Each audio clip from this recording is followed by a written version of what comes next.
Hi, I'm Steve Diggs, and welcome back today to Insights, great content at the speed of light. In our lightning round today, I want to talk with you a little bit about conflict. And again, I'll admit that I deal with conflict in my life. I hope it never, becomes so bad that I'm dealing with it in a physical way. That's not what we're talking about at all here. Instead, what we're talking about are the day-to-day conflicts, the differences of opinion that we have with the people that we love, the people that we work with, the people that we socialize with. How do we deal with these conflicts? One of the most important things that I've ever learned is this. It is very important to distinguish the difference between taking a position and having an interest. Very different. But if we don't understand the differences between these two items, we're going to have more conflict than we know how to deal with. Let me show you how this would work.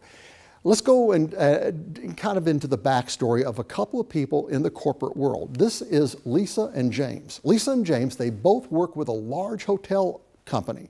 And in their capacity in this business, they're both in upper level management, actually. James is on the accounting side. He has to make sure that the numbers all work. Lisa, on the other hand, she is on the hospitality side. She wants to make sure that the customer experience is always fabulous. But they've got some issues going on. And they're in this meeting together with their boss, the president of the company, Jim Roberts, and they're talking this thing over. They both agree that they want to improve the guest experience. But Lisa, on the one hand, is saying, I don't care what we have to spend, let's spend it because it will come back to us in more revenue that we'll generate going forward.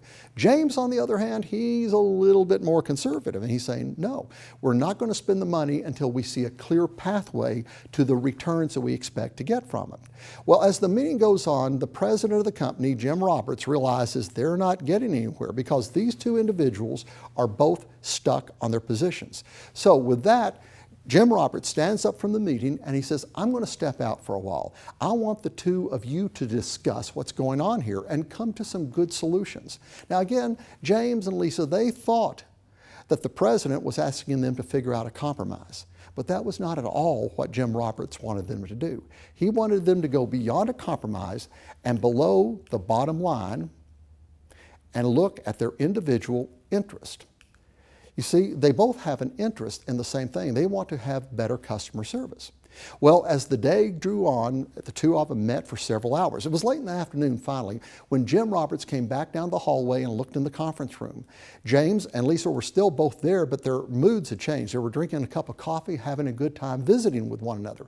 Jim walks in and says, well, so how did it go today? And the two of them, almost giddy at this point, speak up. Lisa starts out and she says, listen, we figured out one thing that's going to be great.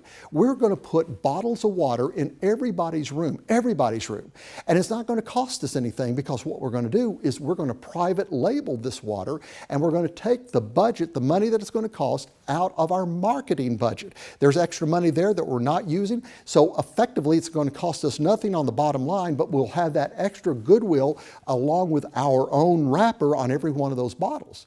And with that, James speaks up and he says also something else. Lisa here has been wanting to put bath salts in all of the restrooms around all of our properties, but that is expensive. However, he said, today I got on the phone and I found a company that's willing to put them in all of our bathrooms, everywhere, in all of the restrooms, so people can use these hand salts. All we have to do is allow them to put up a little business card size note that says you can buy more of these salts in our gift shop. This is going to drive people to the gift shop not only to buy salts, but they'll buy other things while they're there. And Lisa spoke up and she said, you know something, I have been wanting the higher grade, better sheets and linens on our beds now for over 2 years. And we've never been able to afford them. But we realized something today as we were talking with the manufacturer. The very ones that I want are guaranteed to last 100% longer than the ones we're using. They're going to last twice as long, but the cost is only 20% more. It's actually going to save us money and again, give our customers a better experience. You see, when the two of these people got below and beyond their positions and they explored their interests, they noticed that their interests were identical. And when they realized their interests were identical, they did not end with compromise, but they went on to consensus. That is the gold standard of dealing with a conflict. I'm Steve Diggs. This has been Insights. I'll catch you next time as we share a lot of great content at the speed of light. See you then.